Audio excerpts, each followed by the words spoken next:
Ceci est un livre audio autogénéré par Google. Espace littéraire. Espace littéraire. Collection fondée par Maggie Albet. Dernière parution. Elena Balzamo, Je suis un vrai diable. 10 essais sur Strindberg, 2014. Fatima Ahnouch, Littérature francophone du Maghreb. Imaginaire et représentation socioculturelle, 2014. Céline Bricker, Une histoire thématique de la littérature russe du XXe siècle.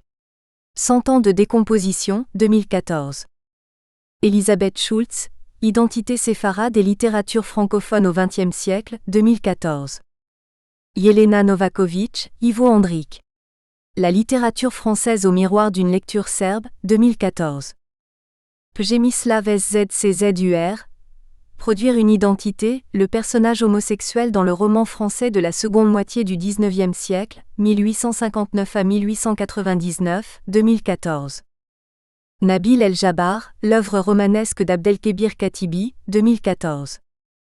André Nola, Les figures du destin dans les romans de Malraux, 2014.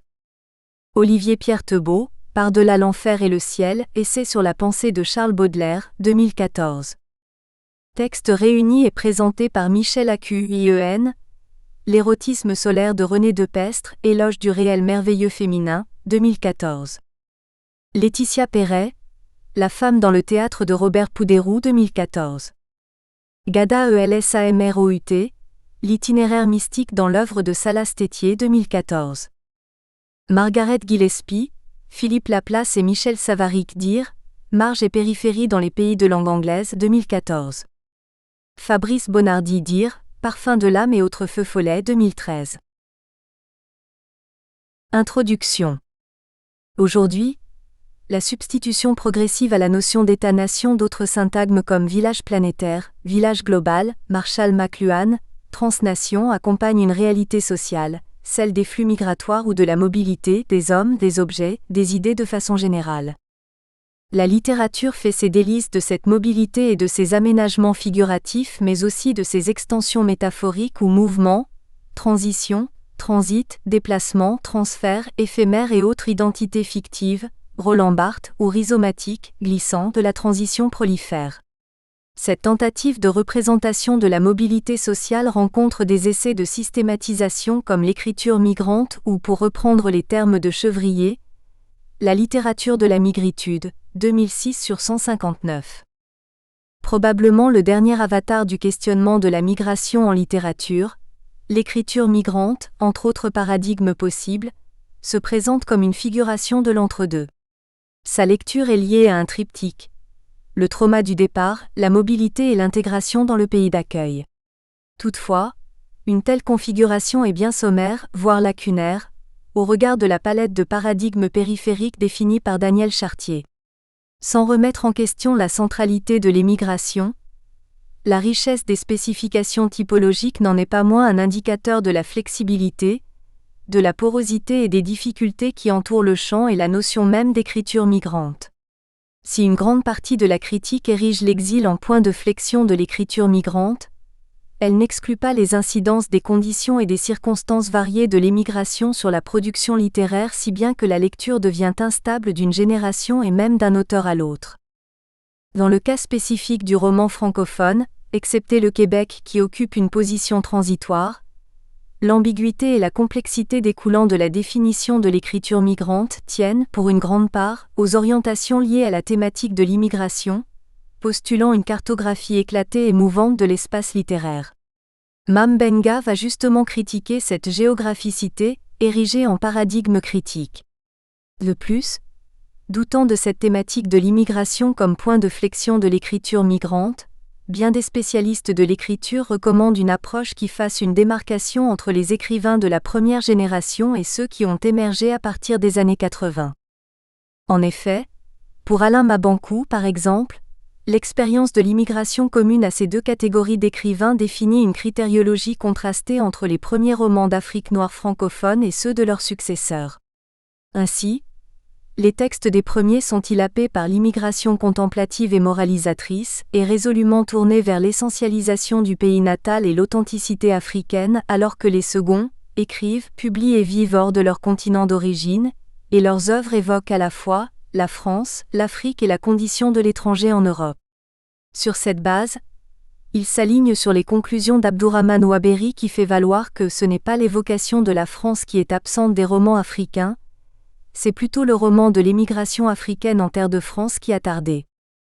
La conséquence systémique immédiate est que les romans de la première génération sont rattachés à la littérature de l'immigration, répudiant ainsi la validité de la notion d'écriture migrante pour cette époque des Mirages de Paris 1937, d'Ousmane Socé, de Bernard Dadier avec Un nègre à Paris 1959 et d'autres turiféraires de l'identité noire.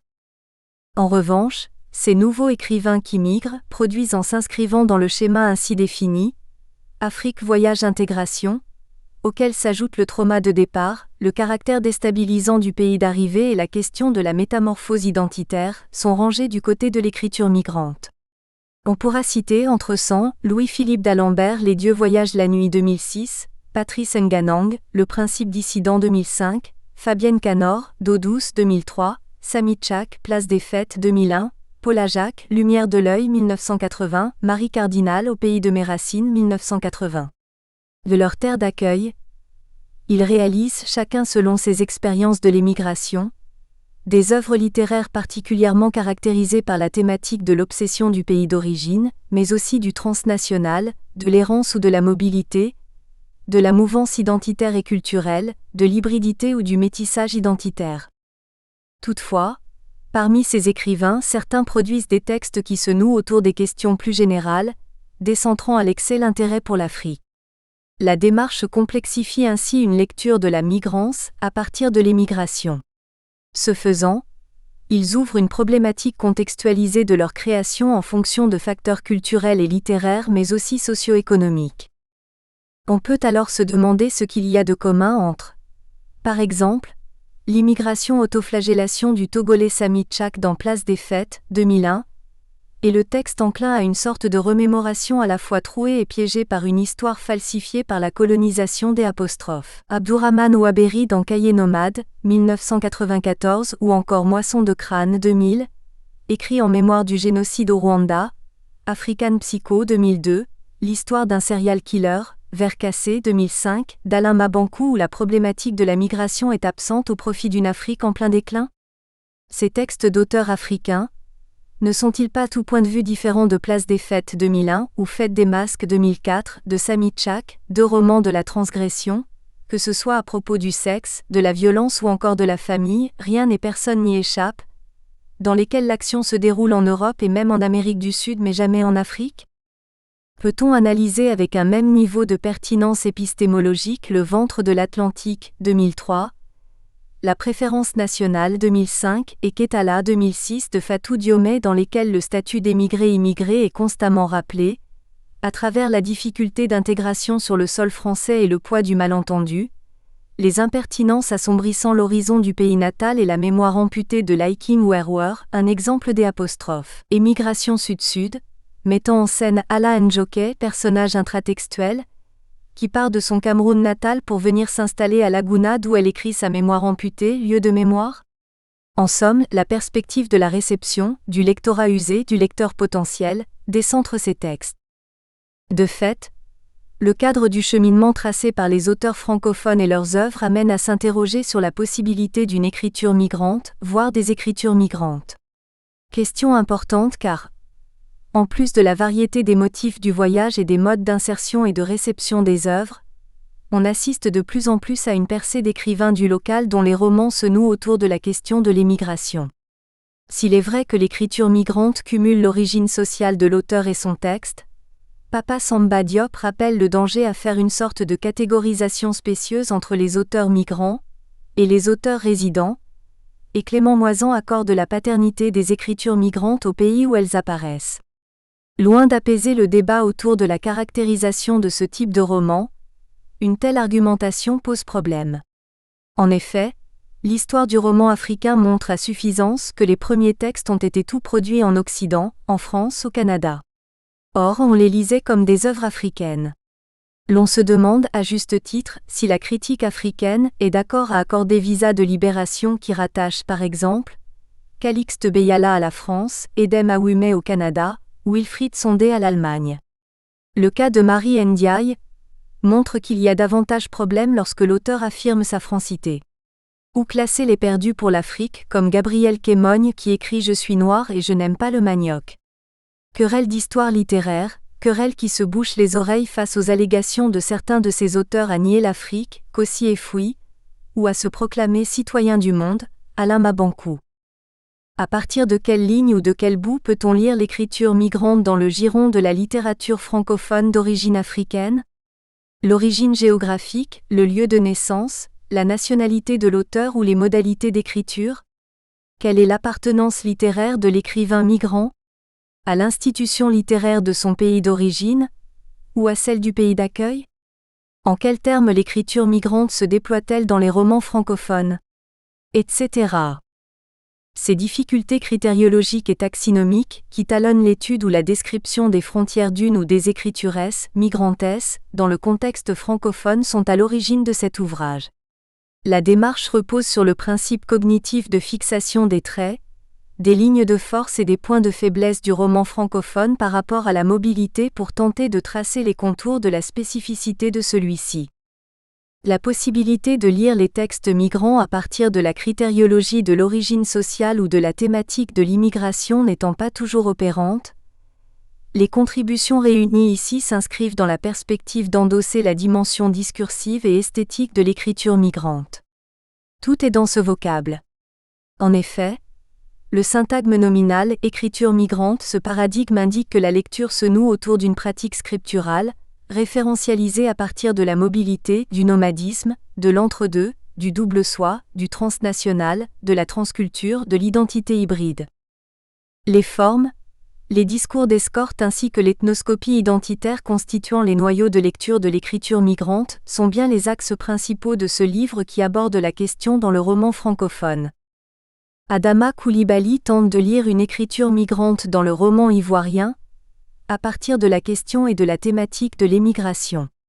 Sa démarche repose sur la question de savoir si l'écriture migrante est centrée sur l'auteur social, ou le reversement de son histoire sur le récit, ou si c'est simplement une orientation du récit sur la thématique de l'émigration.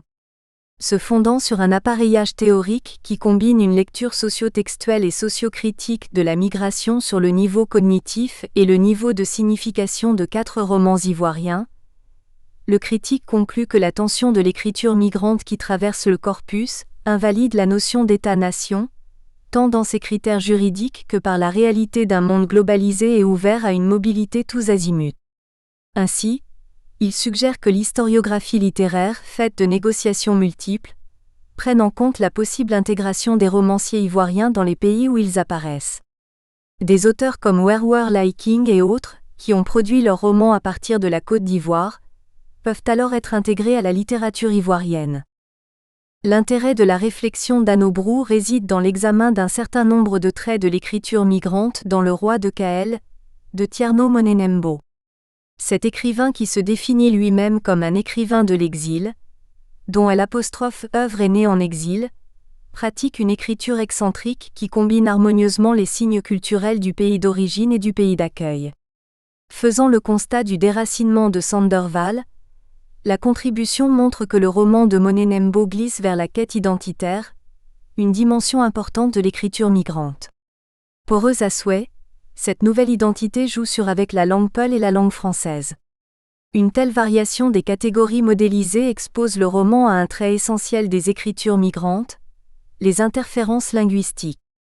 La contribution d'Elisabetta Bevilacqua revient sur les possibilités, mais surtout, les conditions d'une inscription de la littérature des Pieds-Noirs d'Algérie dans l'écriture migrante. Pour elle, les dynamiques et les tendances comme la poétique de l'errance et celle de la mouvance identitaire que le roman Pieds-Noirs met en jeu permettent de le rapprocher de l'écriture migrante. Par allusion au sous-titre du texte de Simon Harel, Zigoli-Antonin détermine les paradigmes constitutifs de l'écriture migrante dans 2 œuvres de Fatou Diomé. L'exil, la victimisation du sujet en terre d'accueil et la multiculturalité étant, pour lui, des critères indiscutables de l'écriture migrante, il va de soi que leur présence dans les textes de Fatou Diomé postule un tel tournant. Trodeo Roger problématise la poétique de l'oikos dans 2 romans d'Abdourahmane Ouaberi. Prenant pour point de départ l'écriture migrante, il montre que dans ses textes, le parcours de l'espace est une sorte de glissement permanent entre les frontières tant physiques que psychiques de l'ici des ex-colonies et de l'ailleurs des ex-métropoles. Il en résulte une tension interspatiale, générée par le mouvement, le déplacement, l'errance, l'exil, le déracinement, réenracinement. Sous cet angle, l'oikos dans les romans de Ouaberi articule un paradigme de l'écriture migrante. Le mouvant et les vacillements qui sous-tendent cette poétique de l'oikos ouvrent la voie à une identité transitoire, ouverte, relationnelle et flexible, caractéristique des sujets migrants. Prise justement dans le contexte général du postmoderne et du mobile, voire du fluide, l'identité rencontre une tentative de théorisation et de systématisation en lien avec le transnational. Postulant un nouveau modèle épistémologique du sujet migrant, l'extension paradigmatique transnationale prend force de complément qui précise le phénomène massif de la migrance et de l'éclatement des frontières.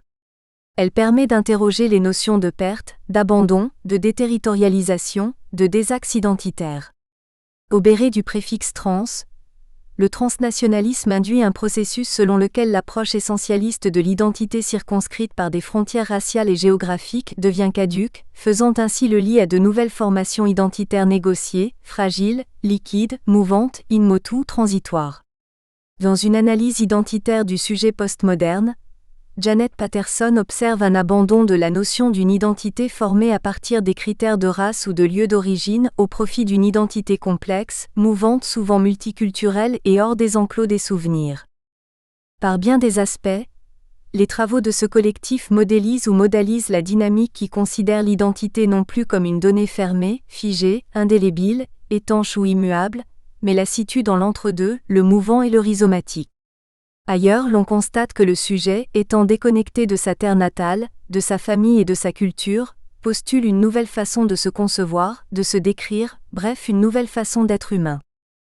Ainsi, Anna Lapettina aborde-t-elle la question en montrant que l'éphémère de l'édifice identitaire influence la substance diégétique des romans de Nancy Huston. Pour elle, les voyages concrets ou imaginaires offrent aux personnages l'occasion pour réfléchir sur l'illusion du moi. Ces voyages constituent un moyen dynamique pour franchir les lisières mentales où se joue le pari des contraintes des identités figées. L'affaissement du sujet, et donc l'affaiblissement de l'identité, reconnaît-elle, découle de la condition d'exilé. Or, l'exil est non seulement franchissement des frontières géographiques mais aussi un dépassement des frontières intimes. En somme, tout récit de voyage postule la découverte de soi. À partir des œuvres de Gisèle Pineau, Yannick Lemke trace les contours de l'identité du sujet migrant. À travers une démarche évolutive, il montre que l'entrelacement de l'ici et de l'ailleurs déclenche le métissage des cultures françaises et antillaises. Passeuse invétérée de culture, l'auteur produit des textes, lieux de brouillage identitaire et géographique. Envisageant l'écriture migrante dans une perspective esthétique et discursive, la contribution de Yao Louis Conan revient sur la possibilité de lire le roman de Fatou Diomé sous le prisme de l'entre-deux, du double, soit, de la transculture. Chez l'écrivaine, le sujet est en mouvement suivant une dynamique migratoire intense entre l'ici passé et l'ailleurs maintenant. Le mouvant et l'hybridité sous-tendant les indices déictiques spatio-temporels inclinent à invalider la traditionnelle identité racine pour mettre au goût du jour l'ethnoscopie identitaire, une identité flexible, transitoire, liquide. En appliquant ces modèles analytiques au roman de Maurice Bandaman, on se rend compte qu'il est loin de tenir le paradigme de l'écriture migrante. L'étude de Siam Boismer, qui est en fait une lecture de lettres parisiennes, se présente comme une réévaluation de l'exil par rapport à la situation de l'écrivaine. Son analyse montre l'exil compris comme migrance, forme appropriée à la posture de Leila Sebar. Sans doute, parce qu'elle se détache de l'exil pour tomber dans le post-exil qui dégage une énergie, celle de l'écriture lui permettant de résister, de persister à la corrosion exilique, grâce à son hybridité, à la réconciliation de ses différentes identités. Sous cet angle, la contribution de Siam Boismer semble donner une connotation positive à l'identité mouvante qui, si elle est une conséquence de la migrance, se présente comme un moyen pour surmonter les difficultés de l'exil à travers la reconversion du sujet migrant en écrivain. Adama Coulibaly. Yao Louis Conan.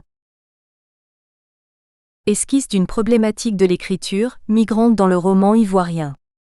Adama Coulibaly.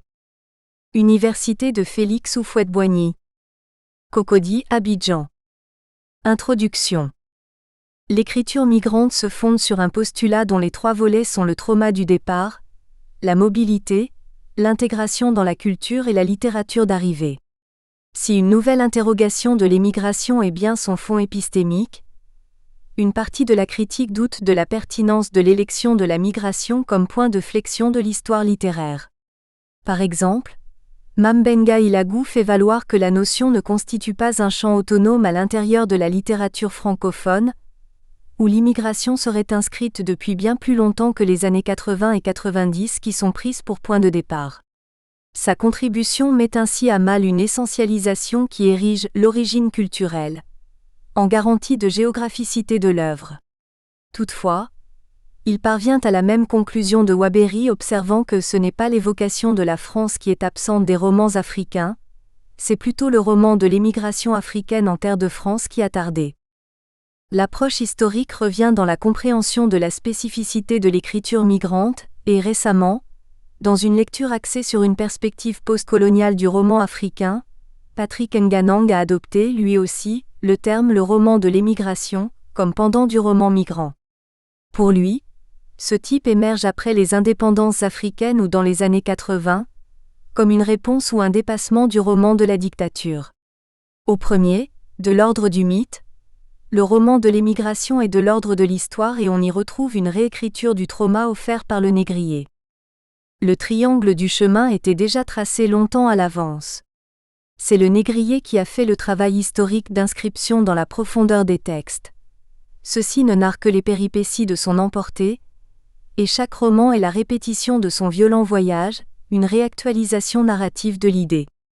Il y a un lieu du départ et un lieu de l'arrivée. La richesse des productions sur la question, la survivance des termes périphériques ambigus indique bien la porosité et les difficultés qui entourent sa compréhension et son analyse. L'écriture migrante suppose une modification du sujet dans l'élan même de la création, qui s'apparente à une écriture en mouvement. En substance, l'écriture migrante a des rapports conflictuels avec l'historiographie littéraire et des attitudes de dissidence avec la nation ou l'État-nation.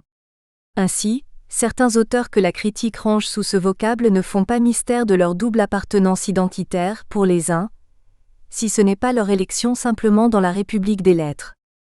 Si l'historiographie littéraire de leur pays de départ et celle de leur pays d'accueil semblent avoir des problèmes avec eux, le questionnement immédiat découlant de la définition de l'écriture migrante est de savoir si cette ligne s'intéresse à l'auteur social, au reversement de son histoire sur le récit ou si c'est simplement une orientation du récit sur la thématique de l'émigration. Question sociale ou question de représentation ? Cette contribution aborde le roman ivoirien, mais quel sens donner encore à une telle qualification ? À partir de la topique de la migration autour de 4 textes. L'hypothèse est que l'écriture migrante, plus qu'une dynamique de lecture identitaire des textes, met en crise fondamentalement le niveau cognitif de l'histoire littéraire. La rupture que les textes présentent et qui autorise à les constituer en corpus autonome d'analyse, peut être envisagée, à partir des littératures du Sud, avec un même niveau de pertinence esthétique et historiographique que dans les littératures d'accueil du Nord. 1. Des auteurs autour du territoire ? L'un des lieux communs des écritures migrantes est la constitution d'une littérature nouvelle autour d'espaces tels la France, le Canada et spécifiquement le Québec. À propos de la France, justement, la notion de parisianisme évoquée autour des auteurs des années 40 à 60 ressurgit aujourd'hui, non pour dire que la littérature migrante débute en ces années d'après-guerre, mais pour thématiser la France, et plus globalement l'ailleurs, comme le pôle autour duquel gravitent un certain nombre d'auteurs qui se départissent d'une perspective essentialiste de la culture et de l'identité. Cette nouveauté se bâtit autour d'une écriture du déplacement, de la mobilité, de l'exil. Écrivain francophone en exil à Paris. Entre cosmopolitisme et marginalité montre bien Paris, comme une sorte de patrie cosmopolite de l'art et de la littérature. En réalité, La jeune critique de l'écriture migrante se constitue presque exclusivement en rapport avec le lieu d'arrivée, en semblant méconnaître du fait que pendant longtemps, l'historiographie littéraire a rattaché ces auteurs à une histoire littéraire nationale. Ainsi, s'il est possible d'analyser d'une part l'impact de cette ville sur les auteurs et d'autre part, de cerner les enjeux historiques de ce départ et de l'exil, il importe aussi d'envisager les impacts du roman de l'émigration sur le lieu de départ. Quelle serait la validité d'une écriture migrante dans le giron de la littérature ivoirienne ? Autour du binôme auteur et texte que l'écriture migrante convoque, Papa Samba Diop fait une mise en garde contre une sorte de catégorisation spécieuse entre les auteurs migrants et des résidents. Cette balise complexifie l'analyse, induisant la nécessité de procéder à une sorte d'étude de cas pratique. En parlant d'écriture migrante du roman ivoirien, ne couronne pas le risque de tomber dans la catégorisation spécieuse entre auteurs migrants et auteurs résidents ? Dans la vague des réflexions des années 80 sur la littérature nationale justement, Jean-Norbert Vignonde explique que la question des littératures nationales a prospéré, face au constat qu'il était impossible de rester sur la ligne analytique d'une approche panafricaine de la littérature. À la nécessité méthodologique, interroger un cheminement plus minutieux de la littérature par un resserrement du cadre géographique à des aires géographiques plus restreintes, et de trouver dans le cadre territorial des États une plateforme plus indiquée pour des travaux minutieux, c'est greffer une exigence du prestige national avec le désir de chaque État-nation, en constitution, de se doter d'un certain nombre d'équipements de tous ordres, en L', occurrences culturelles et intellectuelles qui concrétisent son existence et son autonomie, en tant qu'entité politique souveraine, ou tout simplement en tant qu'État moderne. Vignonde avance l'élection et la confirmation de cette nationalité littéraire à partir de 4 critères dont l'état civil des auteurs, la langue, l'univers culturel décrit et le critère de l'orientation thématique. Sans être cumulative, cette critériologie permet d'établir l'appartenance des romanciers auxquels s'intéresse cette étude, sinon à la littérature, du moins au locus ivoirien. Kofi Kwaulé, Véronique Tadjo, Maurice Bandaman et Werwer Liking sont ivoiriens de naissance pour les 3 premiers et par mariage pour la dernière. Pour cette dernière justement, apparaît l'une des difficultés de l'historiographie littéraire des écritures migrantes car si la critique la rattache par tradition au Cameroun, les balises théoriques de l'écriture migrante inscriraient comme romancière ivoirienne. Ce roman est un cas spécifique et pertinent de roman de l'émigration dans le Sud. Le personnage romancière part de son Cameroun pour s'installer, dans un cheminement initiatique professionnel et personnel, à Laguna d'où elle écrit sa mémoire amputée. Écriture migrante, lieu de mémoire. Ivoirienne, Tadjo est née en France, à Paris, où son père étudiant alors a rencontré sa mère. Ils s'y marient et y ont 2 enfants. Tadjo arrive dans le pays de son père, la Côte d'Ivoire, vers l'âge d'1 an. Pour sa part, à partir d'une conscience diasporique, Kwaulé expliquait son sentiment d'appartenir à une identité d'Africain européen, avec une sensation de non-retour. Avec Monsieur Qui, il fait rejouer une bande magnétique laissée par un locataire dans une chambre de bonne, rue Saint-Maur, du côté de la place Léon Blum, à Paris. Page 12. Discutant avec un certain Qui dans sa chambre avant d'aller se jeter sous le métro. La bande qui joue a été récupérée par le locataire actuel de la chambre. Son déroulement fait défiler des historiettes dont la plus importante est cette présence de l'ancêtre à la tête de cynocéphale, venu convaincre le locataire premier, actuel suicidé, d'accepter l'honneur d'être le porteur du masque sacré. La réduction de l'intrigue à des historiettes pourrait bien participer d'un effet de déessentialisation de l'histoire propre au roman de l'émigration, mais Reine Pokou de Véronique Tadjo livre un récit aux antipodes d'une telle lecture. Dans une interview, elle revient sur la trame de la légende La Reine Ablaha Pokou qu'elle a recomposée en un récit spéculaire. Je connaissais la légende de Pokou depuis longtemps. En fait, tout le monde en Côte d'Ivoire la connaît. Selon la légende, Ablaha Pokou, reine Baoulé dut s'enfuir avec ses partisans de Koumassi, la capitale du puissant royaume Ashanti à la suite d'une guerre de succession. Au cours de l'exode, les fugitifs furent arrêtés par un grand fleuve qui leur barrait la route. Pour sauver son peuple, Pokou donna son enfant en sacrifice. Les fugitifs purent alors traverser le fleuve. Ils s'installèrent ensuite sur un nouveau territoire, devenu aujourd'hui la Côte d'Ivoire. La romancière écrit, réécrit, renoue des possibles narratifs autour du point focal de cet exode, la traversée du fleuve Comoé.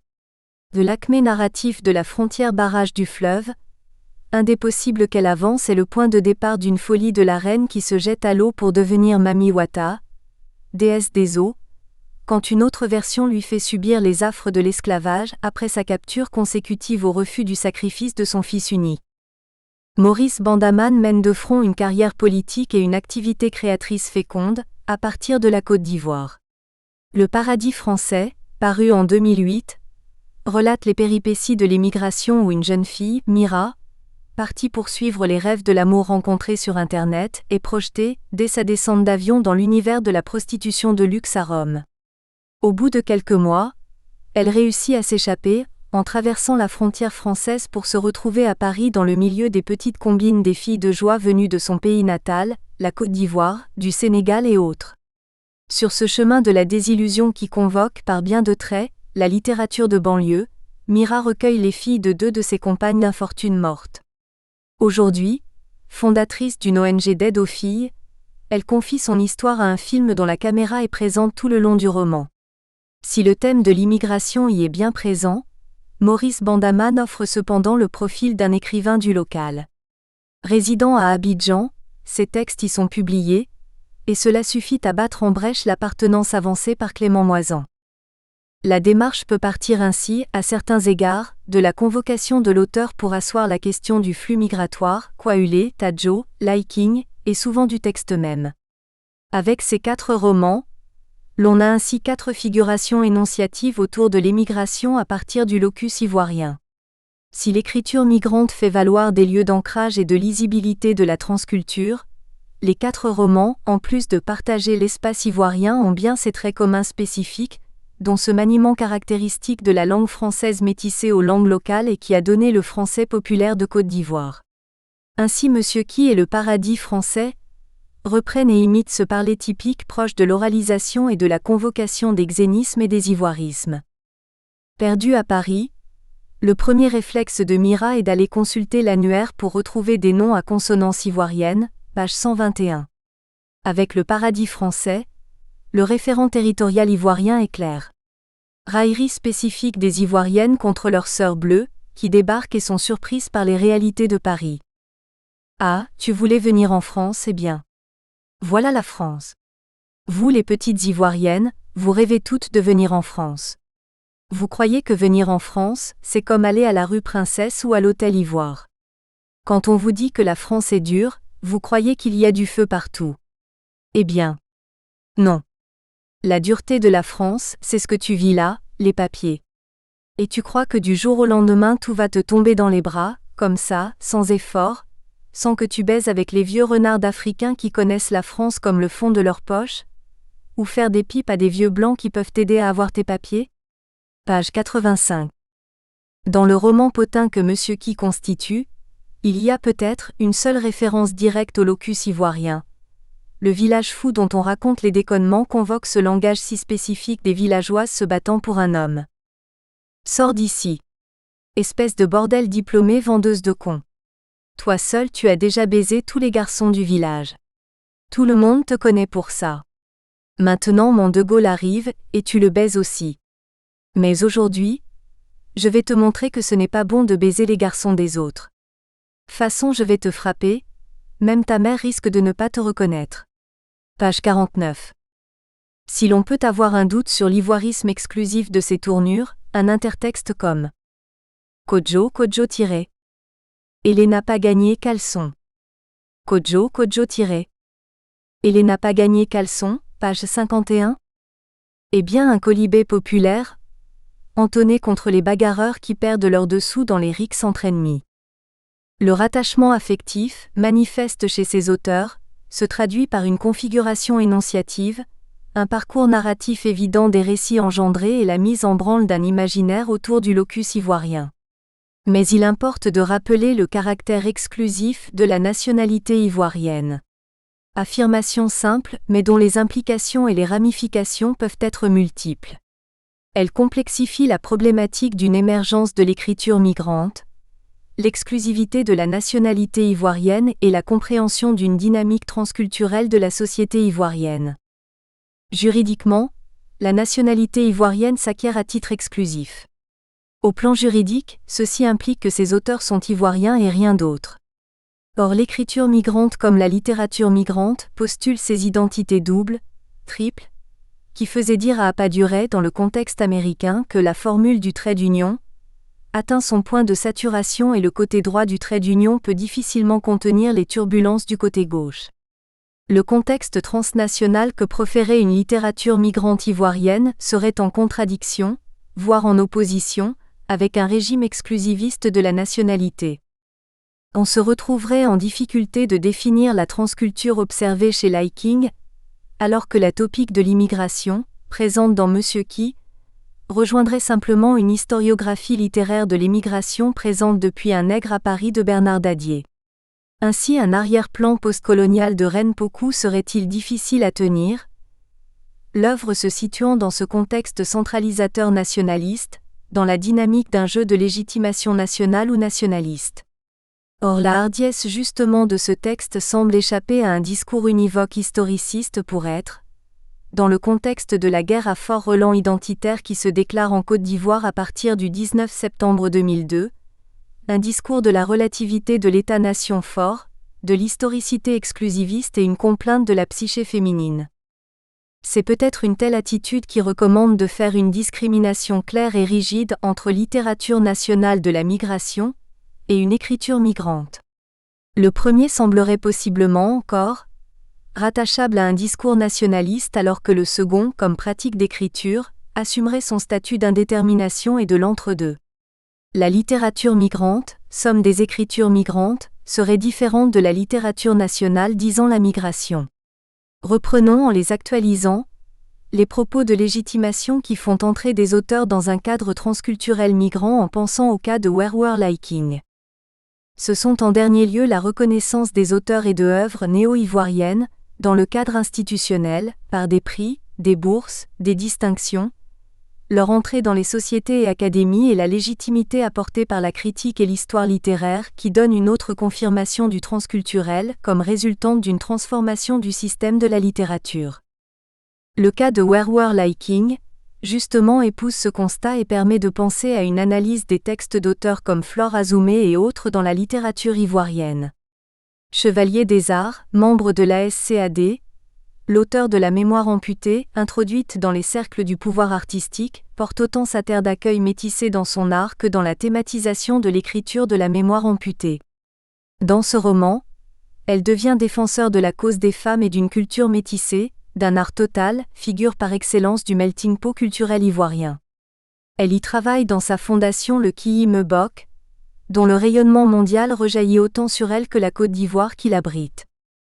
L'une des conséquences de nouveaux territoires littéraires est la problématisation du territoire non plus à partir de la nation mais de la circulation. Simple pointe de l'iceberg des flux, à l'échelle du roman africain, il est encore central chez les romanciers de Côte d'Ivoire. Les 4 romans figurent une métaphore de ces étrangers du dedans. Dans une histoire littéraire menée à partir du lieu du roman ivoirien, Where Liking est bien une étrangère du dedans, quand Maurice Bandaman, du dedans regarde dehors et Kwaulé s'inscrit dans le parisianisme alors que Tadjo écrit une forme particulière du roman migrant du Sud. Parce que la notion de littérature charrie des poncifs d'appareillage de légitimation, il importe de parler d'écriture migrante pour saisir la subjectivité de l'écriture même si le roman migrant indexe un double flux portant sur le migrant, la langue et la question de la mémoire. 2. Une écriture du double flux. Nous espérons que vous avez apprécié cet aperçu. Pour continuer à écouter ce livre audio sur Google Play Livres, utilisez le lien dans la description de la vidéo.